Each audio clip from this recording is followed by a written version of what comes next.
Саламатсыздар ма студенттер? М.Тынышбаев атындағы Қазақ көлік және коммуникациялар академиясының Шымкент көлік колледжі. Пәні Сызу пәнінен. Бүгінгі өтілетін тақырыбым проекциялау әдісі орталық және параллель проекциялау.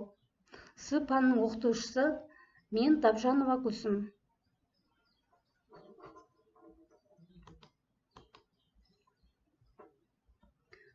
Бүгінгі сабақтың мақсаты студенттерге проекциялау туралы білім беру, орталық және параллель проекциялау әдісін үйрету, сызба сызу дағдыларын арттыруға, сұрақтарға жауап іздеуге, бір-бірінің пікіріне құрметпен қарауға мүмкіндік туғызу. Проекциялаудың 4 түрі бар: орталық параллель, аксонометриялық және тікбұрышты проекциялау. Егер нәрсенің кескінін салуға көмектесетін проекциялаушы сәулелер бір нүктеден шықса, мұндай проекция орталық проекциялау деп аталады. Орталық проекциялаудың қасиеттері: нүктенің проекциясы нүкте болады, түзудің проекциясы түзу болады. Фигуралар өзара тиесілі проекциялау кезінде бұзылмайды. Практикада жиі қолданылатын орталық проекциялаудың түрінің бірі параллель проекциялау. Егер проекциялаушы сәулелер өзара параллель болса, параллель проекциялау деп атайды. Параллель проекциялаудың екі түрі бар: қиғаш бұрышта проекциялау және тікбұрышта проекциялау. Проекциялаушы сәулелер проекция жазықтығына перпендикуляр болса, проекциялауды тікбұрышта проекциялау дейді.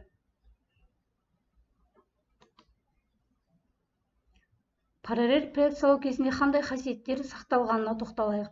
Бірінші қасиеті: нүктенің проекциясы да нүкте болады. Екінші қасиеті: проекциялау бағытына параллель емес, түзудің проекциясы да түзу болады. Проекциялау бағытына параллель түзу нүктеге проекцияланады. Үшінші қасиеті: түзудің бойында жатқан нүктенің проекциясы сол түзудің проекциясы бойында жатады. Төртінші қасиеті: параллель түзулерге проекцияланады. Бесінші қасиеті: параллель түзулердің немесе бір түзудің бойынан алынған кесінділердің қатынасы параллель проекциялау нәтижесінде өзгермейді. Ендігі кезекте видеосына назар аударайық. Проекциялаудың түріне назар аударамыз. Алмамен қағаз аламыз. Қағаздың бетіне алманы қоямыз. Одан түскен көлеңке проекциялау болып табылады. Қағаздың бетіндегі көлеңке бұл фигура проекциялау болып табылады. Проекциялаудың 4 түрі бар: орталық проекциялау, параллель және аксонометриялық проекциялау, және төртінші тікбұрышты проекциялау. Осы проекциялаудың 4 түрі көрсетілген. Проекциялаудың негізгі 4 түрі бар. Енді орталық проекциялаудың қасиеттері. Орталық проекциялаудың қасиеттері: нүктенің проекциясы нүкте, түзудікі түзу болады. Орталық проекциялаудың қасиеттері негізінен сызба сызықтармен үшбұрыштап, бір-біріне перпендикуляр болып, түзу сызықтармен және ирек сызықтармен беріледі.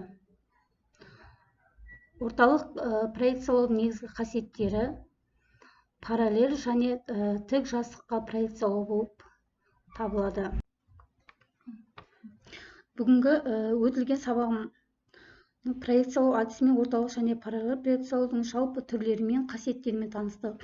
Енді үйге тапсырма: проекциялау туралы түсінік, проекциялаудың негізгі қасиеттерін талдау жасау. Үшіншіден, проекциялау тақырыбы бойынша сызба сызып келу. Енді қашықтықтан оқыту сабағым аяқталды. Осымен назар қойып тыңдағандарыңызға рахмет.